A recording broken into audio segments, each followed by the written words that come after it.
We spend so much time waiting in queues at Disneyland, but what if I told you the best park day doesn't have a queue? There's so many things to do in the park besides going on all the rides. Some of them are not as obvious as others, and some just involve slowing down and looking around. It's easy to get caught up in all the things to see when you're at Disneyland because it's sensory overload for the whole day. So sitting back on the variety of transportation cars that take you down Main Street is a good way to take it slow. The park was built in a year, but there are constant improvements being made, even to some of the newest parts of the park. So every time you come back, things are a little bit different.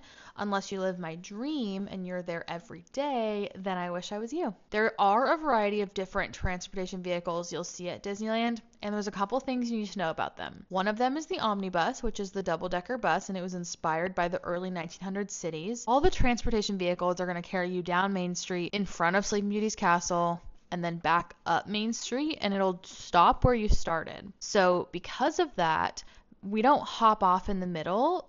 They will stop and yell at you because that's so unsafe. Who jumps out of a moving vehicle? It happened last spring when I was there, and I was shook. Heading over to another form of transportation, we have the Disneyland Railroad. The railroad's been rolling since 1955 on opening day, and it's inspired by Walt's lifelong love of trains. A train is a good way to avoid crowds while running around the park, but for a day you're taking it slow and chill, it's fun to do a full lap. The rhythmic tapping that you hear coming from the old telegraph cable office at New Orleans Square is not just a random sound, it's a coded message based on Walt's opening day dedication speech. Here's a clip of it to listen for next time.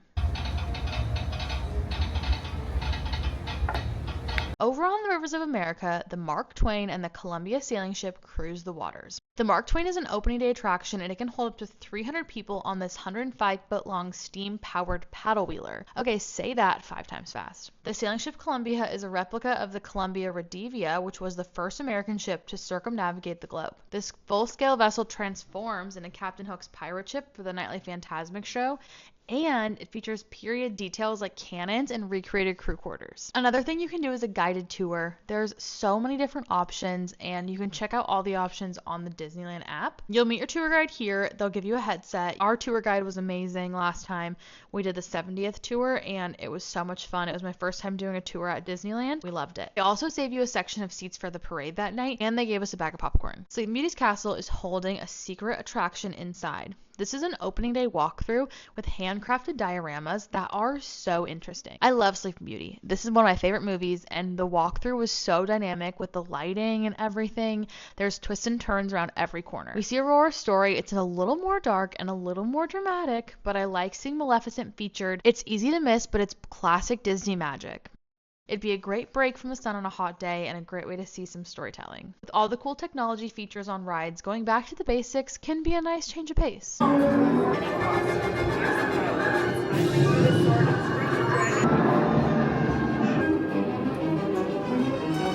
Up in Toontown, you can walk through Minnie and Mickey's house. This is Mickey's house, and I love it here. You feel like you are in the cartoon. I'm obsessed with Pluto's bed area, and look at this picture of me from when I was a kid. Iconic. If you head to the back of the movie barn, you can meet Mickey Mouse himself, or you can sneak through a door and head back to Toontown. There's a cute place to take pictures outside of both of their houses, so I would highly recommend getting some shots there. The trees change with each land that you're in. If you stop and notice the trees in Adventureland, they have animal prints on them. The trees in Galaxy's Edge were also handpicked to fit the theme of the land. Across the 14 acres that takes up Galaxy's Edge, the landscaping isn't just scenery, it's storytelling. This is the furthest northwest section of the park, and it represents the Outer Rim outpost called Black Spire Outpost. This land has so many different names, and casual parkgoers may just call it Star Wars Land. Towering petrified spires that rise from the ground are inspired by real-world desert landscapes and designed to feel ancient but natural. Starting in April 2026, Galaxy's Edge is expanding its timeline and storytelling. This will be cool and bring characters from multiple eras of Star Wars in. The queue for Rise of the Resistance last time we went was all the way to the transition from Bayou Country, and I was too stunned to speak. I have never seen the line this long. So we decided to head over to the Magic Band station and use the Play Disney app to start hacking some door panels around Galaxy's Edge. There's a few other Magic Band activation stations around the park. You can scan your Magic Band and either get a fun ticket based off the land you're in, or like in Fantasyland, you'll see a fun display along with music. These interactions are so exciting and it's fun to scrapbook the cards. Heading over between Tomorrowland and Fantasyland lies Pixie Hollow. It's a hidden corner where the magic of fairies comes to life. I was obsessed with Tinkerbell as a kid, and as you wander through Pixie Hollow, you feel like you've been shrunk down to fairy size. You're surrounded by big oversized leaves, and this is where you can meet Tinkerbell and take some cute photos. There are several bands that perform throughout the park, and if you run into one of them, stop and listen for a moment. These performers are so talented, and you can tell they enjoy it so much. Even the candy shop has a little music box you can listen to.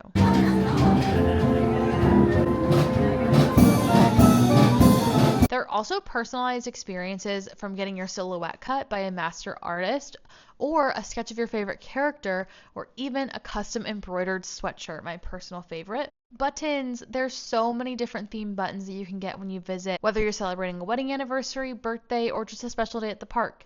There's also first time visit buttons and even honorary citizen buttons that cast members will hand out. You can get these at a few locations around the park, including City Hall. There are obviously so many yummy things to eat and drink around the park. There's seasonal favorites, classic favorites, things I don't like, new things to try. The list goes on and on. I always like to try new things when I go because they're constantly updating their menus. Even hidden in the candy, there's some Mickey magic. I think I could talk about things to eat and drink for the whole video, so we'll do that next time. If you want a moment of peace from the chaos of the parks, or maybe you want to sit down for a minute, the Walt Disney exhibit is located in the Opera House on Main Street, and for the 70th anniversary, this has been updated to house the Walt Disney animatronic. The show features footage of Walt when he was a little boy growing up, and then we see his life story, the failures, the setbacks, successes, Disneyland opening. It's truly inspiring to see and hear the story from him. Listen in. My greatest reward, I think, is that I've been able to build this wonderful organization, and also to have the public appreciate and accept what I've done all these years. That is a great reward. Next time you visit, try to work some of these ideas into your park day. You may miss out on some rides, but I bet you'll have a really great time with the people you're with. Disney's a place to be shared with others of any age, and it doesn't always need to involve going on all the rides. So give this a shot and always have a magical time visiting.